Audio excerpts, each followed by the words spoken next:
नमस्कार.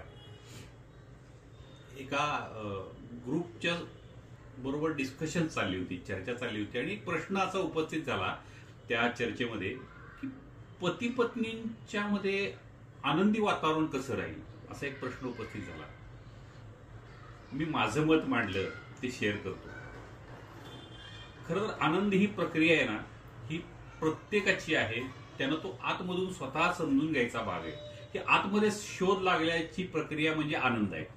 आणि सुख ही संकल्पना जर विचार केला ना, तर सुख हे बाहेरून आतमध्ये येणारी गोष्ट आहे. मग जी गोष्ट बाहेरून आतमध्ये येते तिथे ना दोन प्रकारे विचार आपल्याला करावा लागतो. एक, पती पत्नी म्हणू किंवा ते कुटुंब म्हणू, यांच्यामध्ये पैसा आणि भौतिक सुविधा याच्याबद्दल त्यांचं एकमेकाबद्दलचं अंडरस्टँडिंग कसं आहे, त्यांचं एकमेकाबद्दलचं पैसा आणि भौतिक सुविधा याच्याबद्दलचं मत कसं आहे ना, हे फार महत्वाचं असतं. जसं आपण दोन पाय विचारात घेतले आपले, तर एक पाय म्हणजे पैसा आणि भौतिक सुविधा याबद्दल त्या कुटुंबाचं म्हणू किंवा पती पत्नींचं एकमेकाशी कितपत अंडरस्टँडिंग आहे हा भाग. आणि दुसरा जो भाग आहे, इतर सगळ्या गोष्टी चालत असताना सुख येतील, दुःख येतील, प्लस होईल, मायनस होईल, या सर्व परिस्थितीमध्ये ते पती पत्नी म्हणू किंवा ते कुटुंब म्हणू, त्या परिस्थितीमध्ये समजुतीनं एकमेकांना समजून घेऊन, काही ठिकाणी तुझं बरोबर, काही ठिकाणी माझं बरोबर, काही ठिकाणी कुटुंबाचं बरोबर,